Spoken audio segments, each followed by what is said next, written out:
Fresh and Buds.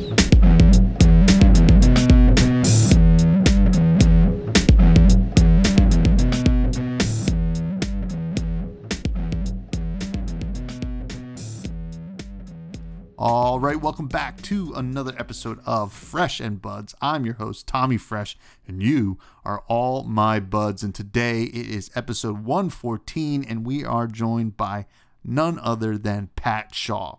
And Pat Shaw is from the Off the Rails TCG YouTube channel, where he has a great podcast called The Action Point. And today we're both going to go through our thoughts about getting ready for ProQuest.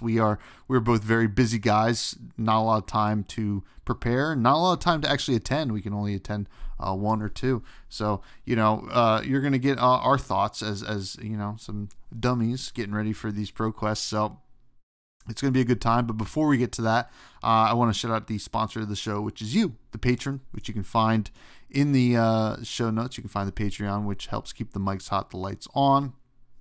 Also, in those same link tree, you can find links for the Buds Discord. You can find, your YouTube if you're listening on Spotify, or the Spotify if you're listening on YouTube. If you want to check that out, if you ever want to listen on the go, and also check out the Twitter as well, or the X, whatever you want to call it. Now, we're gonna get to Pat here right now, but stick around. We might have time for Charmer. As always, I think this week is the week. So without further ado, it is Pat. All right. We are here yet again with a perennial guest. I don't know if that's the right word, but Pat Shaw is here from Off the Rails TCG, formerly of the Combat Chain, and basically just an all-around bud forever. How you doing, buddy? I'm doing good. I feel like I just got a cup of coffee, went to catering, and came back and ready for the second hour of recording. I feel like it's been just a minute. Yeah, it hasn't been that long. We're gonna call you Perennial Pat. I think is a new name for you. We start with Patty No Rails. That's a slippery slope. Perennial. We're already crossing the line. yeah, maybe. we're just mentally, the progress is being made. Yeah. Well, we have a great episode for you all today, because Pat and I are both preparing for a couple ProQuests this season. We just got the Pro Tour announcement, which is kind of fun. We'll talk about that. And basically, Pat and I, we are competitive souls, but maybe not always being able to commit the full mental time and resources. So basically, this is going to be ProQuesting for dummies, much like Pat and I. Not that Pat gave me his permission to call him a dummy, but he's here, and guess what? It's my podcast. It's going to be that kind of episode, I see. All right. But before we get to all that, how you doing, buddy? I'm doing good. I'm doing well. The Action Point podcast, I feel like, is hitting a pretty good rhythm here. We've had a lot of just different personalities from Flesh and Blood around. We've asked some fun questions. We've had some hot takes, and we've just been having fun. And the fun is going to keep rolling. We just had Red Zone Rogue, Tebow, Dylan from TCG Talk, and Kiki Labat in the last episode, and that's I feel like I've had a lot of people on already. That's a star-studded lineup right there. Oh, yeah. And if you don't know Tebow and haven't heard his opinions and takes on things, listen to this episode of The Action Point. He is a saint. He just the nicest human I think I've ever heard just speak words to me. Every time he just opened his mouth, just a ray of sunshine was just shining down on me. It was quite the spectacle. We're gonna keep rolling. The next episode is in the works. We have Carolina Alvarado. We have Darth Prentice Greg.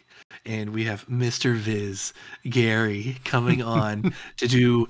I've been compiling suggestions from the community about fun things that we could get a panel to kind of perform out, stealing a little bit from like Make Some Noise, Game Changers, Whose Line Is It Anyways?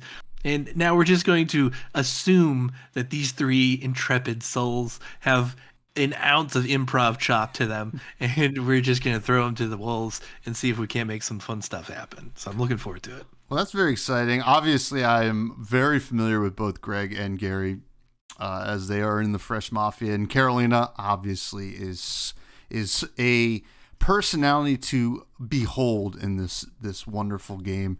And that last episode, I gotta say, that is star-studded cast, and I will say I love Kiki and I love T-Tebow. So that is an episode you should not miss, and it's obviously just great. Got to get T back on this podcast, that is for sure. Now, besides that, we just got an announcement, big one. Actually, we got two announcements. I kind of touched on it last week, the first one, but the second one that I want to talk about is the Pro Tour, which is obviously what we're all going to be trying to qualify for in these next couple of weeks. The Pro Tour is in Los Angeles, the city of angels in California. Now, Pat, what are your initial thoughts now that we know where the Pro Tour is? The Red Hot Chili Peppers come to mind. Just that's the first thing. The city, she loves me. But after that, the timeliness of it is October. We have several months to plan, to think about whether or not we want to go and not have to worry about having to go the moment it's announced, like, and having to book your tickets and things like that. The ProQuest season hasn't even started yet, so now you know for sure whether or not you're going into it, wanting to qualify and go there or not. So it's super exciting. I've been to Los Angeles once and it was okay, but I'm looking forward to it. I'm hoping I can go, whether or not it's as a Pro Tour qualified competitive player. We'll see how that goes. But it's definitely, now that it's out there, I try to get in at least like one a year. I do have to achieve some goals as a fiscally responsible adult in order to make sure I am okay to go there. But now I have time to achieve those goals now that I know when it is. Well, I gotta say, it's very exciting back in the U.S. However, I know you would agree. Maybe Los Angeles, could have taken a little backseat to perhaps New England area. I think this is something that you've harped on quite a bit, and I've even mentioned quite a few times, that New England seems to be ignored by LSS continually. Boston is a great place to have some large event where a lot of international players can visit and, get to experience a little bit of U.S. history. That's pretty cool. And it's a very cool town. As much as I hate their sports fans, I love that city. It is a great time. And, what do you think? We're eating some humble pie right now. Yeah. Oh man, it is. And you know what? Not to go off on too much of a tangent, that Philadelphia Eagles New York Jets game over this weekend. Oh, that was some good goddamn football. It was.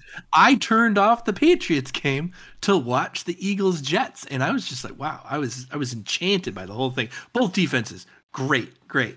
In terms of why trading card games seem to hate the New England area, I don't know if it's the cost of living, if the convention center rates are too high. I have no idea, but I feel like they would go with like Pro Tour Puxatawny before they would do Pro Tour Boston at this point. We have an international airport, right? We have Logan Airport. It is the hub. We have the International Seaport. We have the Seaport Convention Center. It is a world-class convention center. The Seaport's a lovely place. Not only history, but food. Food all over the place. It is fantastic. And if you don't like Boston, you can just go down a little bit and go to Providence. You get kind of a mini Boston feel, but the same. You have a nice airport that you can get to. It's still a nice bustling town. You can do what you got to do. And north of that, you can go to Portland, Maine, which is an even better for foodie town. It is like top notch in the country.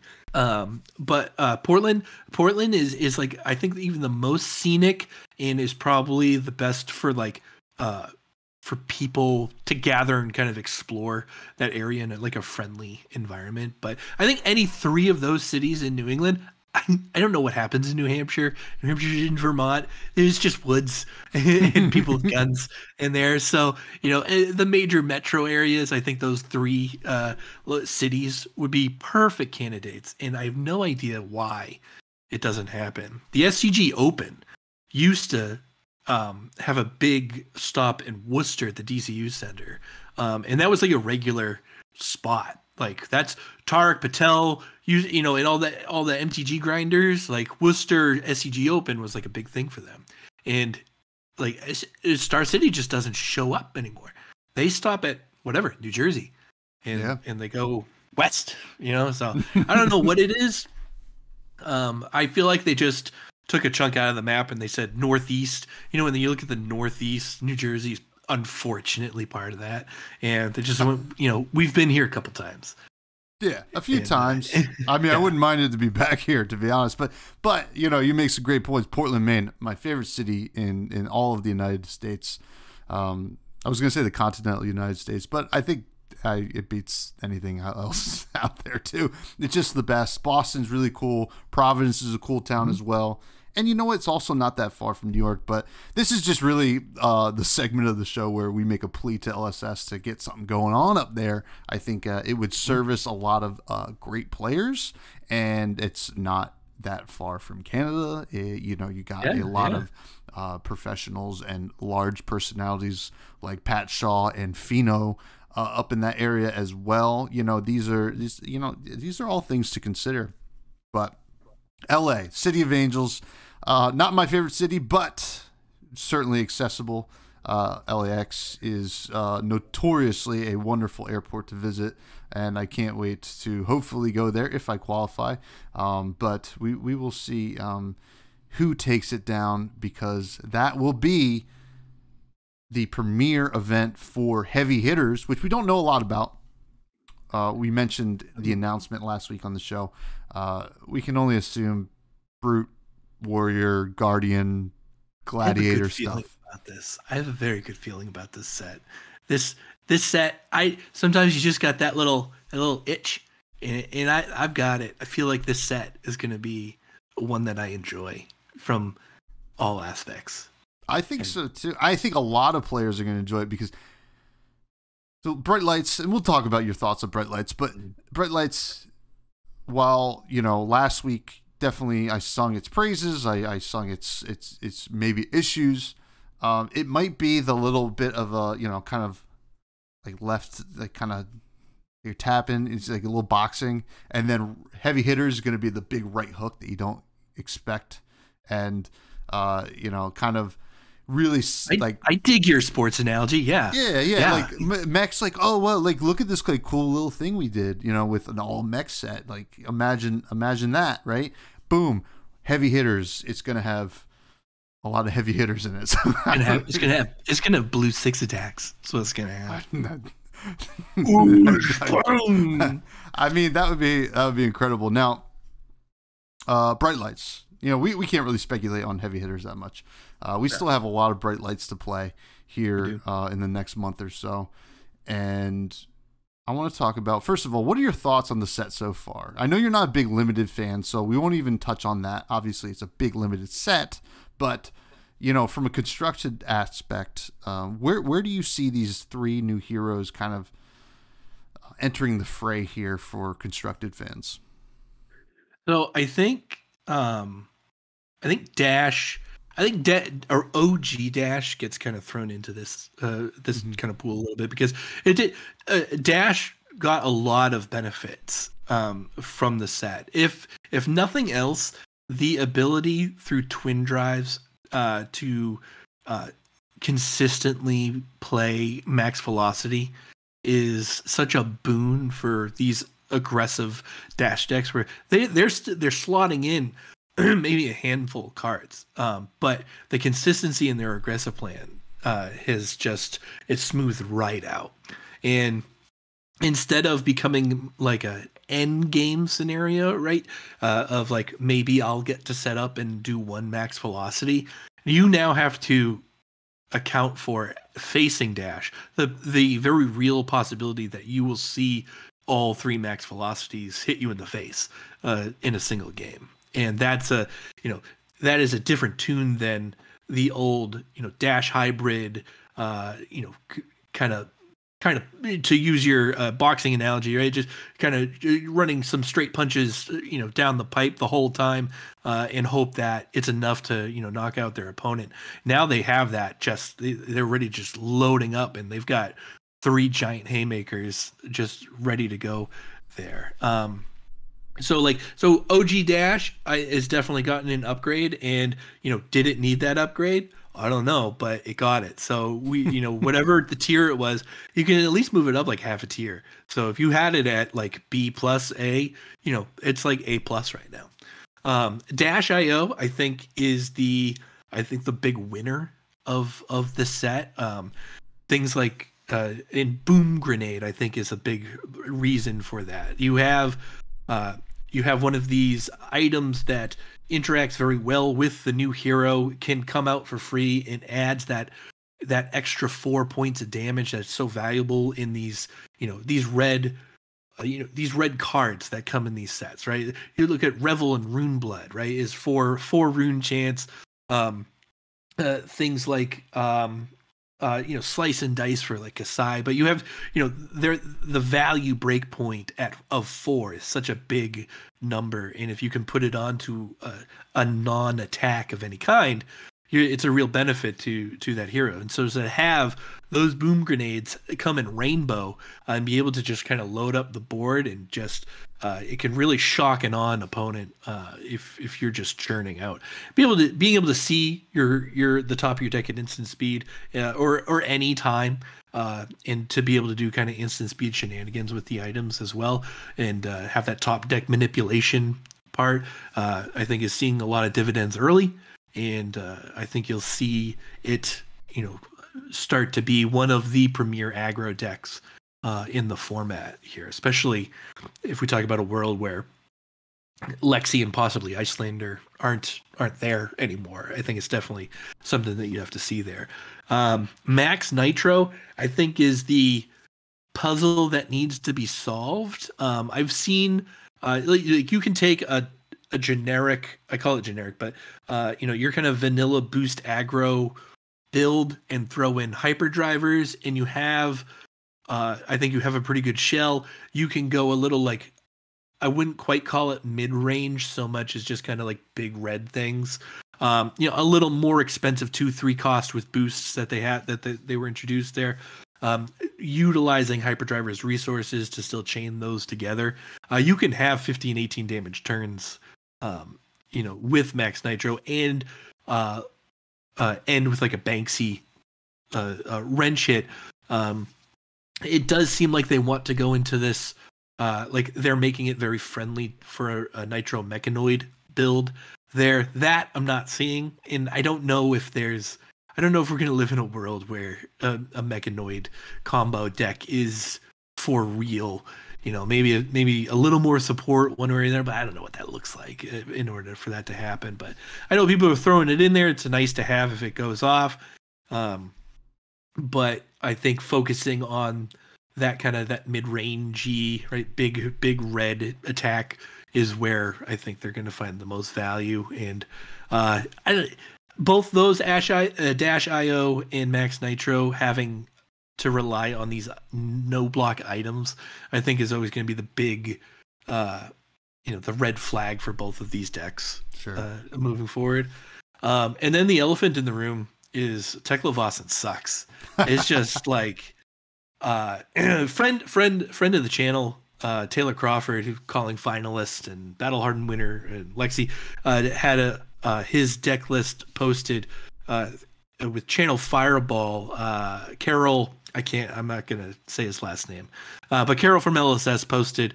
He posts for Channel Fireball. Talked to Taylor Crawford. Talked about his list, and I think that's probably the most effective Teklo list out there. But just like as a whole, man, that deck it barely functions. I don't know what it wants to be, but it feels like every like big picture concept you try to implement into Teklovasin takes so many extra steps that you just, I don't know, right? It just kind of burns itself out. Like you even having the like you have 12 copies, you have 3 of the blue armors each. You have to start with this, the base armor. Your first equip of something doesn't do anything, so you have a lot of potential here. But and you have Teklovasin is probably the most flavorful hero, Yeah. And I don't know what it is about heroes with a ton of flavor, but man, do they just suck initially. It is just, I don't know what it is, and it feels like it's across like TCGs for whatever reason, but it was such a fun idea to think about, this mech suit, assembling hero. I've said before in Twitter posts and on Discord posts that I would love to see the true mech suit mechanologist, and this is it, and it doesn't work. Yeah. I think your best bet for Teklo right now is, it looks like a boost heavy strategy and trying to get to 4 Evos. If you can get to 4 Evos, there's a ton of value in those Evo upgrade cards. Not just the Majestics, but things like Mechanical Mayhem, I believe is the cost reducer. If you have 4 Evos, this is 0 cost for 4, 5, and 6. That deals 4, 5, and 6. So having a 0 cost blue for that deals 4 and blocks 3 when you have 4 Evos, that's like a really great rate, right? And heavy artillery blue is great. And I know I'm missing one more, but War Machine? That's the so you get War Machine, Terminator tank, and Decimator or something or other. But those when you have 4 Evos, you have the 9. It's 9 attack, overpower with an on hit on there. It's great. It's great. If it was easier to get to 4 Evos, that would be great. I've experimented a little bit with a super aggressive build that boosts and uses the breaker Evos because they're at instant speed. You just don't get much of a benefit from them. You can equip them, but then you're kind of banking on having 4 Evos and that value carrying you through the rest of the game, which may or may not be viable. It has not worked well enough for me to put a ton of time more into it, and that's kind of where's that? Are we worried? Facing Teklovasin? Not really. No, I don't think so. and there's just so much potential there. It has an ability that draws you a card. It allows you to play in extra zones, and it feels like its plays have the potential for a lot of value. It's just not there when you in practice. There's a lot of fun to be had at instant speed equipment, equipping one of these Evos and getting rid of battle worn tokens and renewing your armor and kind of fixing blocks and taking them out of the combat chain to be able to put that in. There's numerical turn value to that, but it doesn't translate necessarily into a winning formula on a game-to-game basis. Yeah, and you know what? And I think that's okay, right? Because certainly limited Teklovasin is a lot of fun and also very, very viable, especially in draft. And I mean, certainly in sealed as well if you manage to open enough Evos. But it's a little tough, right? Because we live in a world where, and we're going to get to it after, we're going to do the fresh phase, but we're going to talk about the world we live in currently for ProQuest season, and that world is Alexi's, right? Yeah. And when you got to deal with We're right there.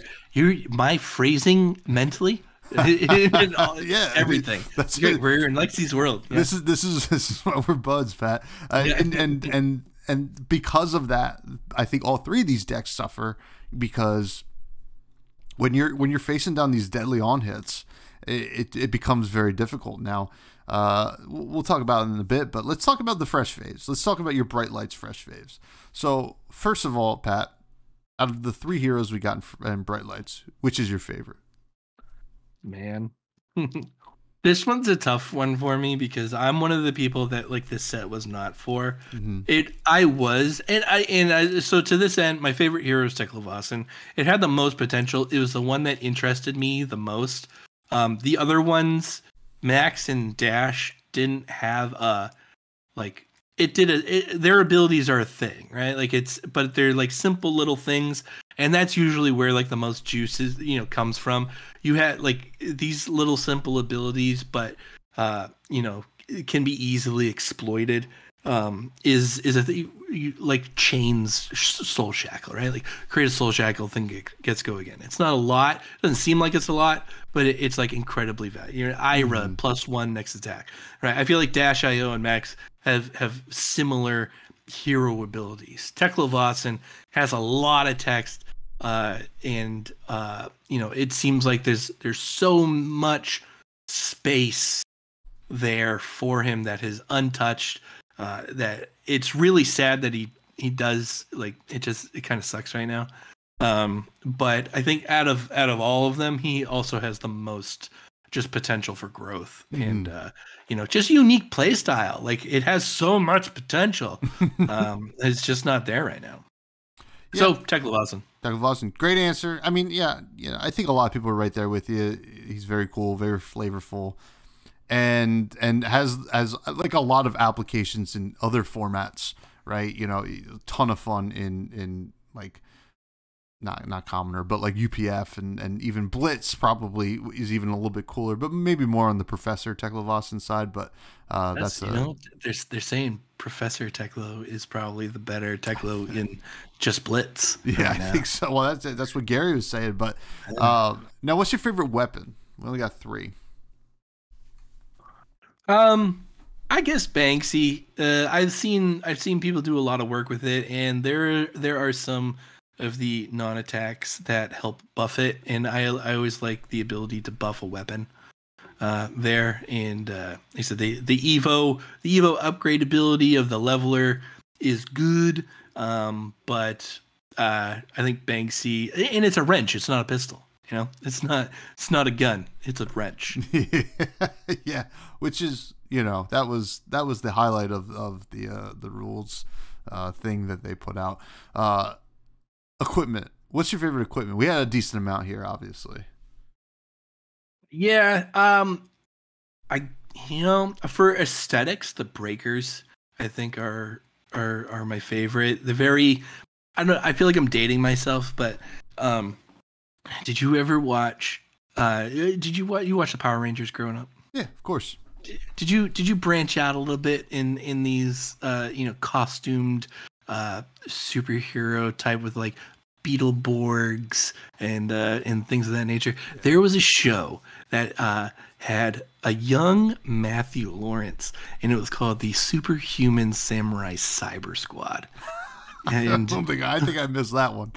Oh man, look it up. It is very good. It has it's very much it's high school, and everyone can go into a computer and fights. Everyone goes into like the motherboard of a computer, and like there's a bad guy who like takes over as a monster, and then this kid takes over as the superhuman samurai, and he's got weapons and things come together, and you can do Zords.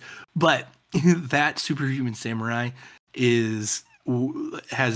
that's what I see when I see the breaker equipments, and so those right really the Cyber Squad is with an S. Everything's an S. Oh, I see it. Yeah, definitely missed this one. Definitely. It was one of those like 7 a.m. in the morning, like just before school, kind of shows on like UPN before it was UPN. Hmm. But man, I that's what I did with my childhood. But because of that nostalgia, I think I'll go with those. I was gonna probably do something else, but I'm gonna say No, that. I think That that's a works. totally fair answer. Now, what about your run-of-the-mill cards, your non-attack actions, attack actions, instance, items? We got a lot of those too. God bless the expansion slot. Yeah. I like I like Already Dead and Shriek Razor for assassins.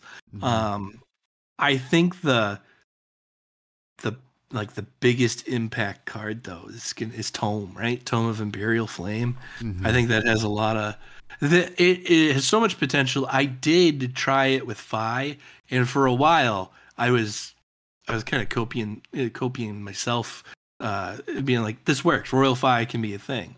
And after like a few more games, I was like, I can't do anything with these resources. It doesn't work as well. But that's another one that has such great potential. And it's like did Dromai need a lot of help? Probably not. But if nothing else, I think that card confirms that Mara was right the whole time. Right? Like it's just Empress is the way to build this deck. Yeah. And now Dromai, we'll talk about it, but the ability for Dromai to be able to cast Tumultai in a red line like version is scary. It's super scary. It's terrifying, and it's going to completely change the way I approach my ProQuest season because I have one constructed one to play, one limited one. I obviously don't care about Dromai there, but you have one ProQuest. How many ProQuests you got coming up? I got one. I got one classic constructed. So you're going for half court shot. You're gonna try to make this get in and not have to worry about it, and then win LA. So let's take it. Well, first of all, what are you playing? If you don't mind divulging what you're playing. Sure, I'm on Katsu. I think everyone who's seen me kind of playing around the last couple months has seen me on Katsu. I've done a little bit with. If Dromai didn't exist, I would be on Azuri. But it's been Katsu. I have a good relationship with the Canadian national finalist Maximum Villeneuve. I've talked with him a lot about Katsu, and people know that I like Katsu, but I can see when somebody makes a better deck, right? and I'm not afraid to kind of snatch that right up. So I was able to kind of tear the 80 card list from Maxim's hands, and I'm using pretty much what he brought to Canada for those Nats, and it's just a clean, efficient Katsu list. It wants to go wide, go hard, and punish your opponent, and we like that. So no Jim Kanzolka, or Nate Tesson, some spice in there or anything? If that's no. Well, that was always for the Oldham matchup anyway. But yeah, I think this right now in particular, I know Brian Gottlieb had said something very similar a little while ago, but it's very much like a pilot-driven format right now. If you have a deck that you're good at, it doesn't have to be Lexi. If you've figured out your matchups, you have a chance. And like if you're the best pilot of that deck, you can go in and beat these statistically better decks because you pilot yours better than someone who picked up Lexi 2 weeks ago, and it still can vomit out cards, but you understand those challenging aspects of the matchup that really can put the game in your favor with that kind of incremental value that you can have there. But to that end, if Tiger Katsu sparks you joy and you know how to play that around the tough matchups, go for it. I, for one, I like just just punching people in the face as hard as I can. And this list in particular really highlights the ability to play 2 bonds in a single turn. And like if you can do that, man, you're off to a really great game if you can double bonds. Oh yeah. So picking up Katsu, clearly did get a lot from outsiders and is in a pretty good, probably the best position the deck may have ever been in, like in modern Flesh and Blood. I think you can argue, outside of early Welcome to Wraith and Crucible days. So the question here is, what's the matchup spread? What do you expect to see, and what do you not want to see from those decks that you expect to see? Well, they've always said that like Katsu's number one enemy is experience, because if you know Katsu and know how to block Katsu, you can really stifle its strategy.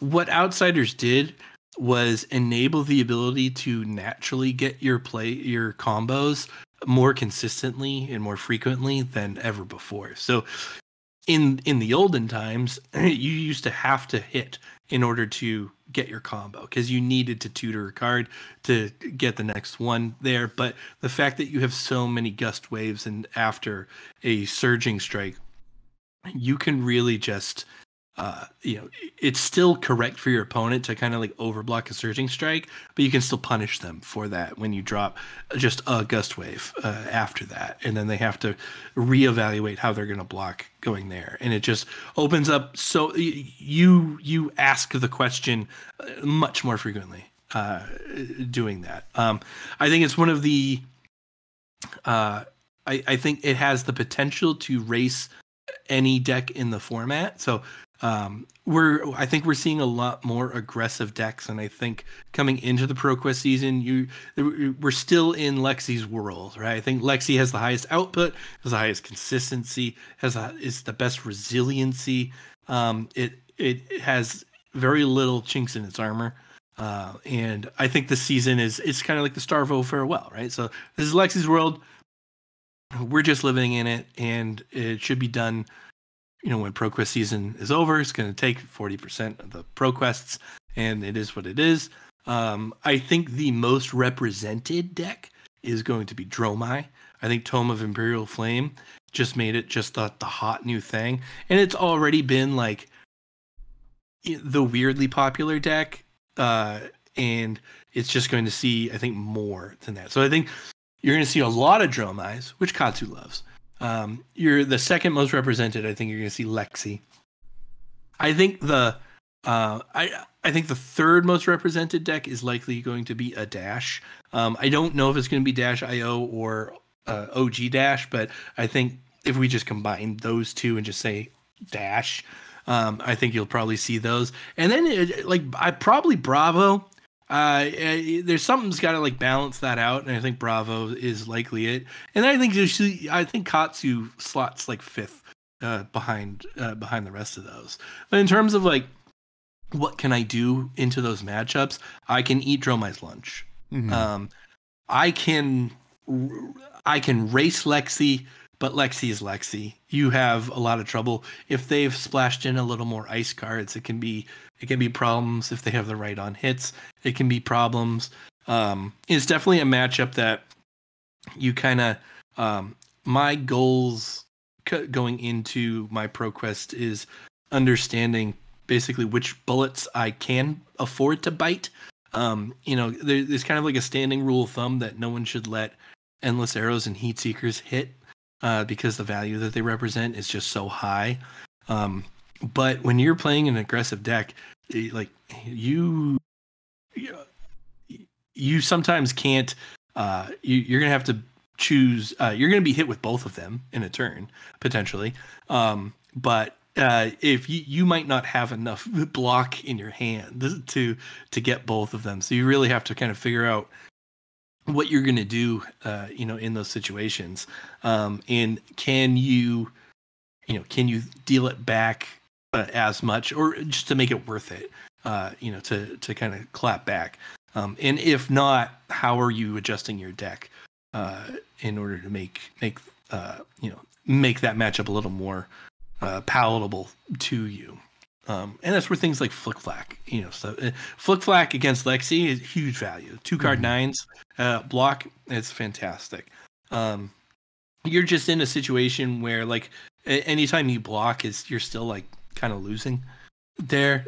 So it's definitely an interesting one. If you can get ahead of Lexi and force them to block, then I think you're in a good spot. But Lexi, no matter who you are, Lexi has this just ability with 3 of a kind to kind of just block out and recover immediately with that. So they're taking, there's no risk for them to just efficiently block when they have a 3 of a kind floating around somewhere. You really have to catch them off guard with, double rain razors in hand, playing defensively. So, something that, is kind of almost Christmas land in order to really knock them on their butts here.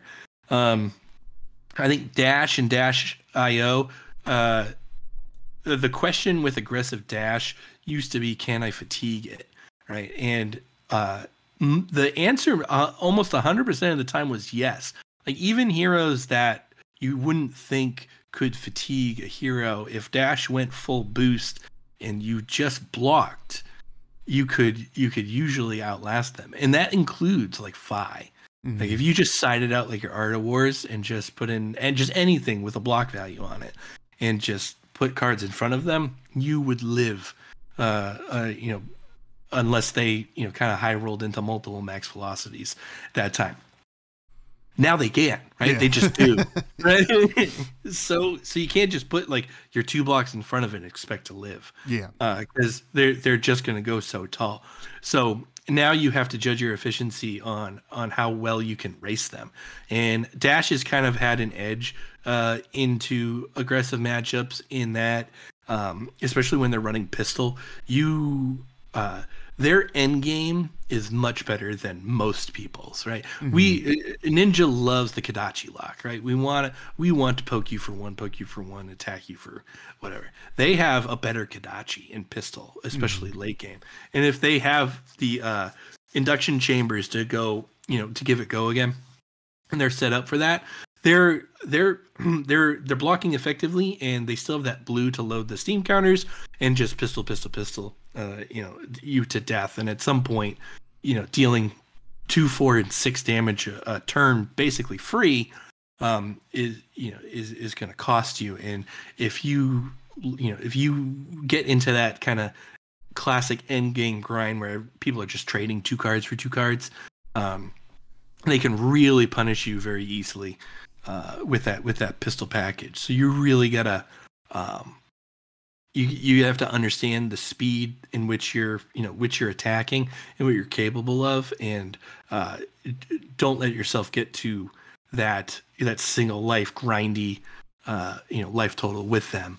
And if you do, especially with something like Dash IO, you can almost bank on items kind of raising their ugly head when they don't want them to, and kind of slip your final damage through that way. Dash a little less susceptible to that, but they still have some of those in there that can do that, and that always helps. It is a fact of Dash life that as well as it goes.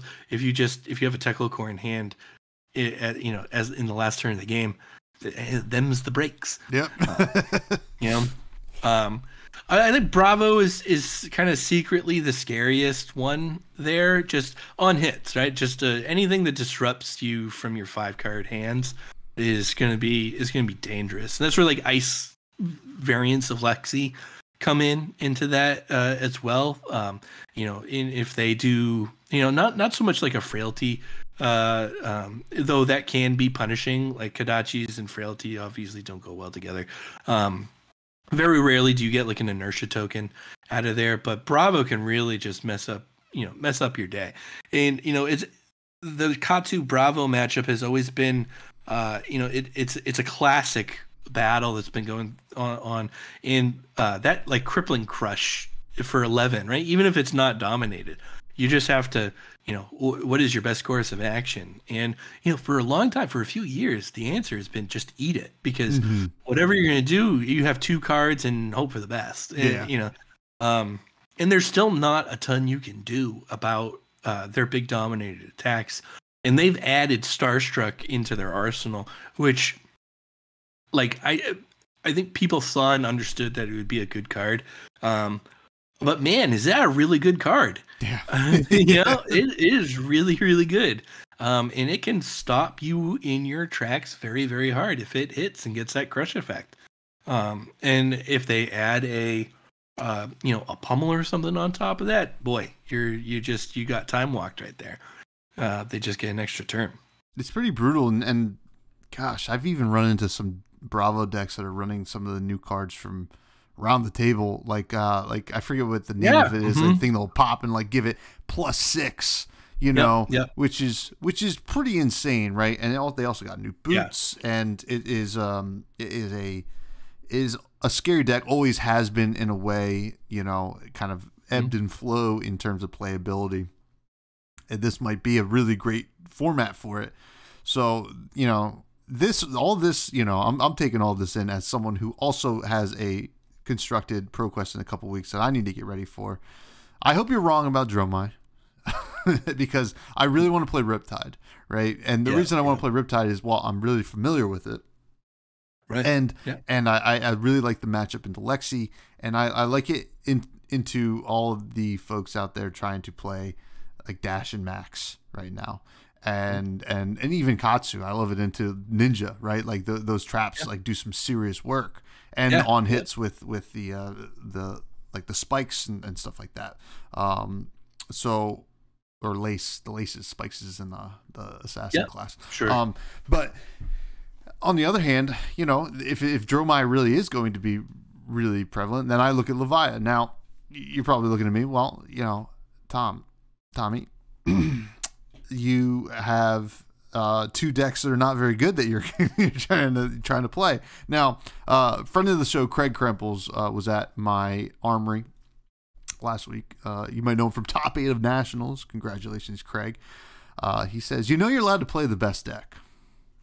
And you know what? Damn it. I want to be the voice for the voiceless. I want to be whatever else, speak up for the silent minority or something like that here in the Flesh and Blood world, playing these really terrible decks. But it's very interesting. I think, you speaking to kind of just experience is being really important in this format is really going to show its teeth in the way of a widespread of decks winning. Right. And I hope that a widespread of those decks is also Icelander winning, because then we don't have to deal with Icelander anymore either. And we say goodbye to our last Ice heroes. Now, where do you did not mention Icelander? No, I didn't. But so right around that kind of Katsu level, I think really opens up a lot of space. There's a lot of viable heroes.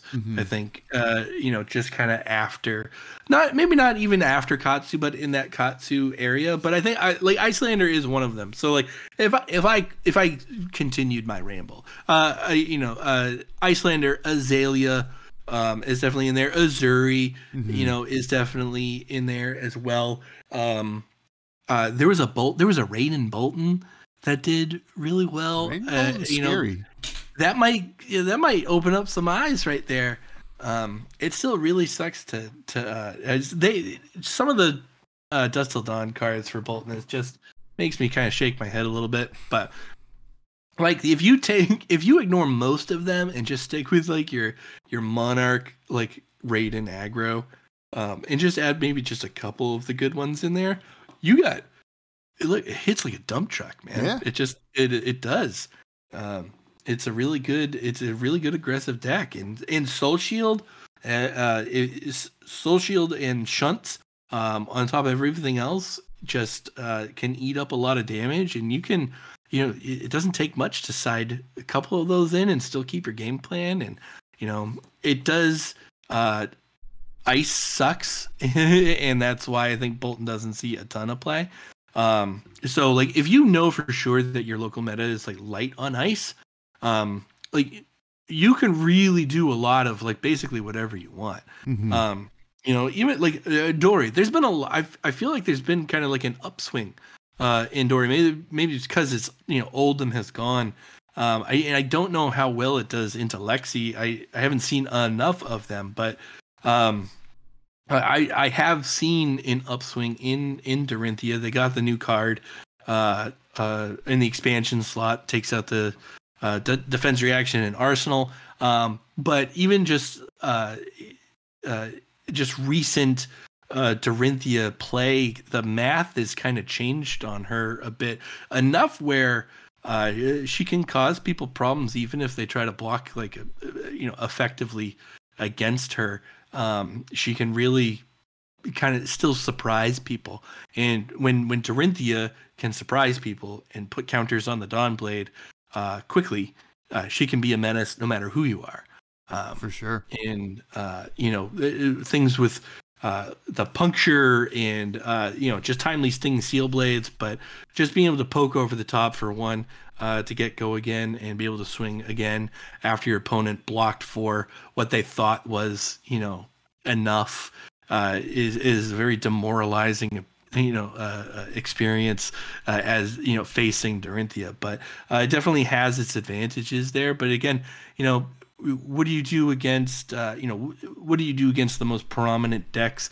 I don't know what Dorinthia does, like I say, against Lexi. I know it's good-ish against Dromai, but I also hear Dromai players say that it's a nothing matchup for them, so not sure where they stand. Usually, like if a deck has on hits that doesn't care about heroes and wants to just exploit damage and hits, and someone just puts the dragons in front of you, you'd imagine for the most part it works out pretty well, but you still have to be super efficient and super aggressive in your game plan in order to get through those and really affect what Dromai is doing. And Dromai still blocks really well, so to be able to reset those counters it's definitely an interesting matchup. I don't know how many Dorinthia Dromai matchups we're going to see in ProQuest season, but it's definitely one that it's fun to think strategy wise. I don't know if Riptide so much is in that conversation, but it does. Those traps are really annoying for people that have plus that have attacks that increase again, go again, and do all these things. All of a sudden, it's just it's very aggravating. It is, and you didn't mention the Decimator Dory or Bolton or whatever. It could. There's a lot. There's a lot going on. A lot of that, right, and that is probably a terrible matchup into Dromai, but I think there's a lot of just auto losses into Dromai. I think Riptide is very close, especially since we lost the arm piece, the bullseye bracers. Yeah. That matchup, because like you used to you could just aggro them out and win, but now you just had one less big turn. Yeah, that makes it kind of an issue. So, there's a lot going on, and this is kind of our thought processes, I guess, for the listeners out there of what we're going through as maybe not like not the people picking up Lexi, not the people picking up Dromai, right? And that's kind of our thought process. Now, I just want to touch on limited a little bit before we say our goodbyes here, but you're not playing any limited ProQuest. I'm playing one. Now, I'm going to just tell everybody my plan here. I'm playing Oldham in limited this go around, and what I mean by that is I'm drafting Autumn's Touch, and what I mean by that, I'm drafting Junkyard Dog, and I'm blocking, and I'm swinging for 7. So that is my plan currently, with only a couple drafts under my belt, but it seems to be fun. You can kind of do some really cool stuff with scrap, and that's the plan. And then hopefully win. I don't know, but I'm rooting for you. You haven't even touched it, right? The limited. No. The limited. That is okay. I missed the pre-releases. I have opened a booster of Bright Lights. Okay. It is really. you combine where I'm at in my life and what this set means to me, and it's very much I'll buy singles. Yeah. You know, when the time Absolutely. comes. But I've been using Talishar to if Teklovasan became a thing, I would build Teklovasan. Oh yeah. But until then, I'm not touching anything from Bright Lights right now. I need my already dead spiked like $15 a pop. They're 20 something right now. Holy and smokes.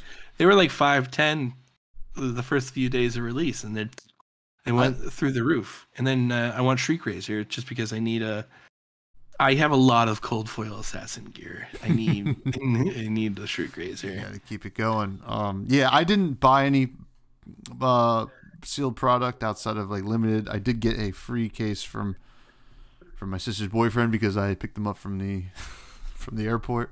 You know, good brother tax. That's yeah. It's not bad. It was JFK though, so it was a little bit more annoying than Newark. But yeah, I'm right with you on the singles, and I think that's what everybody should do anyway. Buy singles, as fun as opening product is, right? You know, and get but you could get a tunic. Tunic's really good, so could get a tunic. Could get a tunic. There's a lot of there's so much happening in like discourse happening, and that feels like it's like one of them, right? It's like what is the point of opening boxes in the first place? What do you get out of it? It's the thrill, man. It's gambling. It's the same reason. It is. It's exactly what it is. It's gambling. Fantasy football. It's like all the same. It's like, why do we do this? Why do I do myself like every year and just lose money? But we just keep doing it. The thrill, the adrenaline. Now we only have one listener question because I posted a little bit late. But Armor asks, Pat, when are you coming down to Amish country to play some Fab? And I believe I'm going to be playing one of my ProQuests in Amish country. Do they is there an Amish like LGS that's No. like run by Amish? Well, you know, if there was, I think Flesh and Blood and Buggy. Yeah, I think Flesh and Blood would be their game, right? No real digital client officially, and you know, it's very much in there. That could be a little, on the other side of their religion, but yeah. you could get some of the opposite old of being a Dungeons Quaker. and I can't. When am I going to get down there? I don't know if it's going to happen anytime soon. My travel is limited. It is what it is. I only get out once or twice a year. I like to bookmark my travel as Pro Tour and Nationals if I can make it happen. I didn't make Nationals happen this time. And whether or not I qualify, the calling, the weekends, the calling Dallas is happening this weekend. We didn't even talk about that. And I'm not going. I get a lot of friends are going. I'm looking forward to seeing what's happening there. I'm looking forward to see if there's any kind of innovations within the existing This is going to be one of the first ones that actually kind of people have had time with the new cards from Bright Lights. So you should see even existing decks with these new techs to see if anything has changed. You're probably going to see a lot of Tome Dromize floating around. Living Legend format AGE Open there happened this weekend, and let me tell you, I love the guys at the Attack Action podcast. Conningman there, Colin, yeah. did not seem like he was enjoying the format. That was just my read on him while watching. But I don't think it's for him in its current iteration. I probably would agree with Colin. I didn't get to watch any of it, but the idea of watching more Starville matchups does make me feel ill. So, Colin, please call in and let us know how you really feel. But he did watch a Viscerai mirror that just they both made rune chants, and Chris Ayali popped off at 56 rune chants after no one did anything. So In their defense, I don't think that deck. It was literally the teammates built the same deck, so they're facing off. I don't think it was they were meant for the mirror there. No, and I don't think there weren't a ton of players in that tournament either. It was like no, I think there's 19. 17. Yeah, something like that. So we'll see. How that format goes in its current iteration, if it needs to be a little tweaked, but I'm sure it will be. Now, that's gonna do it, Pat. I think this was a great episode. Yeah. Obviously, anytime you come on, and I always very appreciate your time. So please plug everything you need to plug, and thank you very much. You were watching / listening to the attack act. No, that's not me. Man, I screwed up my own thing. I got the attack action going on there, and now I do the Action Point podcast. You can find me on Off the Rails TCG's YouTube channel. You can go there, click the like and subscribe buttons. There you can see my podcast, the Action Point podcast.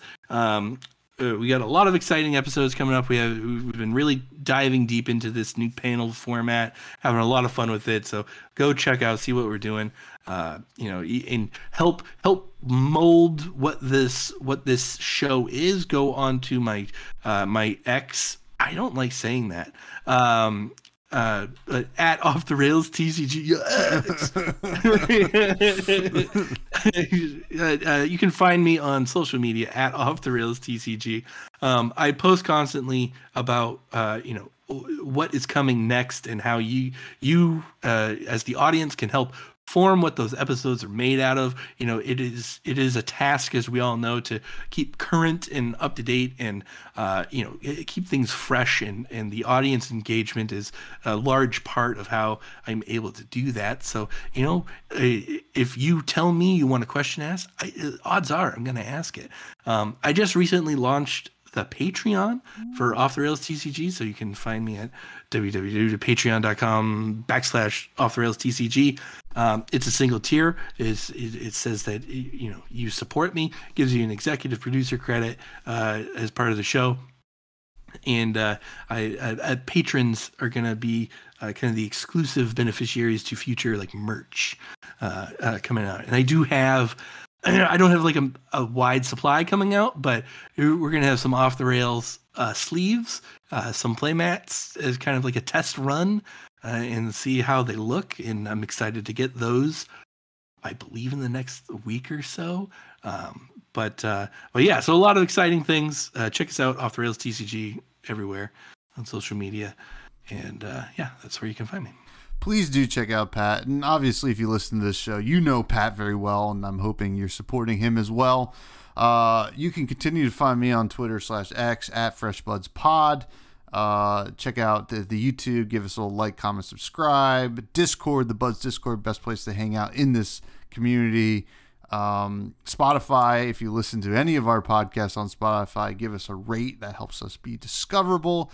And finally, please check out my new podcast called Fresh Juice that I do with my wonderful cousin Maddie Juice, Tommy Fresh and Maddie Juice. Fresh Juice indie game podcast, and we're currently doing a giveaway for 2 Steam keys for a game called Space Rex, like a retro RPG kind of thingy. It's space. Space is cool. So check that out. I'll put that all in the description. And finally, Pat, I gotta say, last time you were on, you talked about the Cape Codder.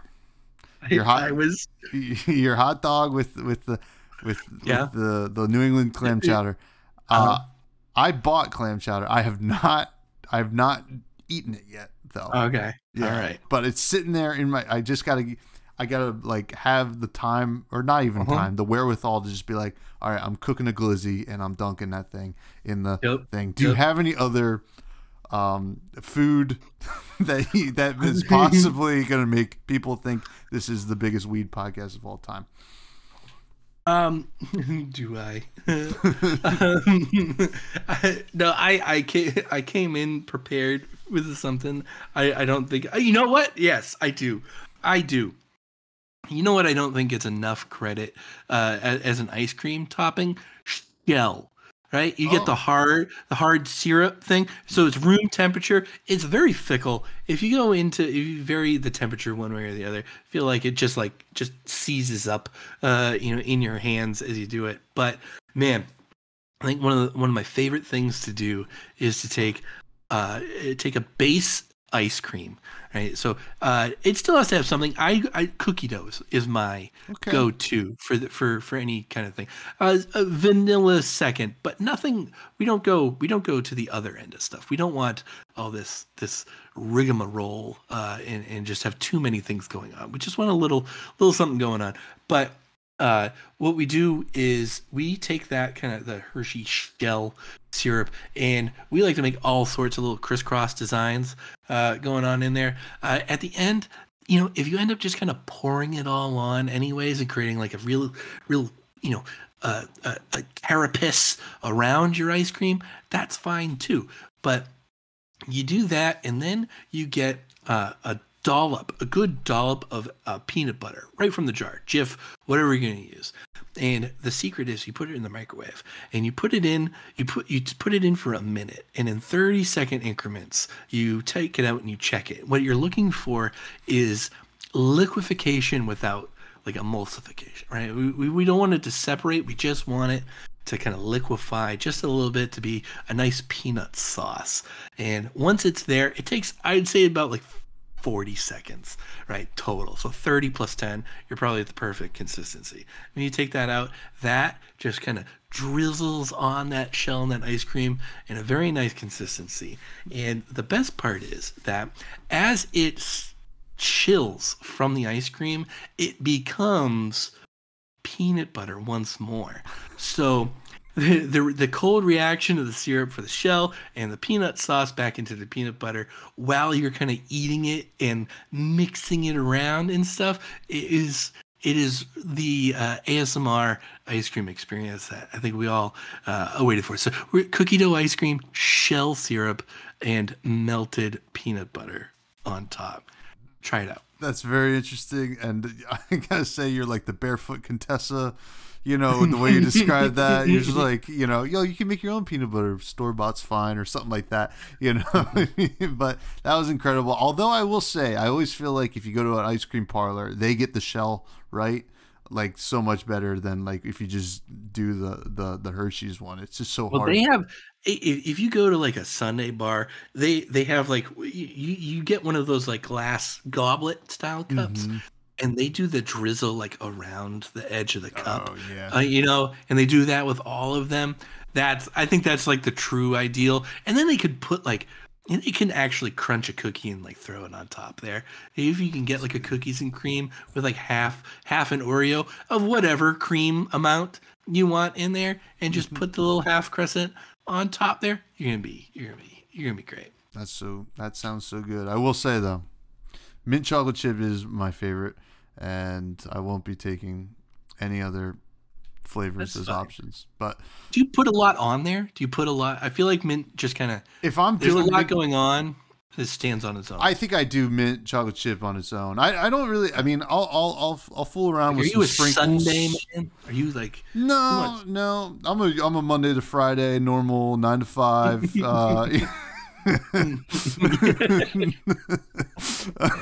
I killed Pat,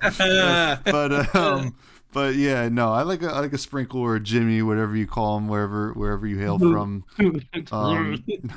But hey, that's gonna do it for the show. I think we unlock some New England history. This is stay the Jimmies. Keep that out of there. Yeah. Oh, well, all this sprinkle talk has put us over time. We can't get to Charmer, so everybody, please have a great one.